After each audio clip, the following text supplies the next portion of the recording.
This time, there were far fewer explosions, on the scale of hundreds rather than thousands, but the death toll was nearly double what it had been in the pager attack, rising to 25 by the following day. That might have been a byproduct of more powerful explosives in the somewhat larger devices, or a byproduct of the higher incidence rate of their users raising the devices to their heads before detonation occurred. Whereas the defense minister, Yoav Gallant, agreed that Israel is, quote, at the start of a new phase in the war.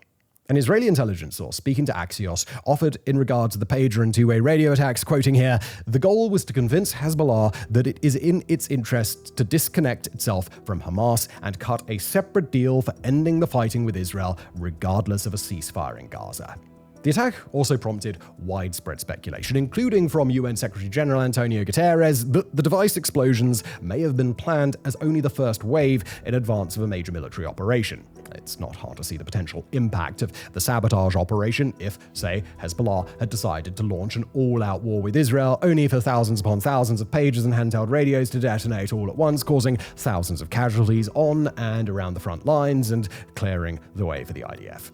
But now, with Israel seemingly forced to detonate early, there was another side to the coin. Israel had caused thousands of casualties, as it had clearly intended, and now it had opened a critical window to heighten and amplify its attempts to deter a war at all. Israel had been laying the groundwork and sending the international signals that it showed it was primed for such a large-scale show of force to make Hezbollah back down, and now its opening salvo was launched. The following days would show that even if Israel hadn't sprung its trap exactly as planned, it would capitalize nonetheless. The next day, September the 19th, would see wide-ranging and intense Israeli airstrikes all across Lebanon. These were among the most severe since the October 7th attack, and over a 2-hour span, they saw Israeli jets strike hundreds of firing sites where multiple rocket launchers were stationed. According to the IDF, those rocket launchers were loaded and pointed at Israel at the time of the airstrikes, and a massive rocket attack against Israel's territory was purportedly imminent.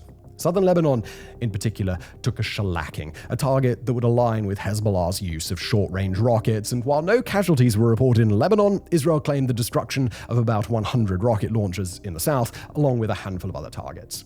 That same day, Israeli warplanes had already asserted their power in another way. During a televised address, Hezbollah leader Hassan Nasrallah had insisted that Israel's handheld device bombings had, quote, crossed all red lines, and said that they, quote, could be considered war crimes or a declaration of war.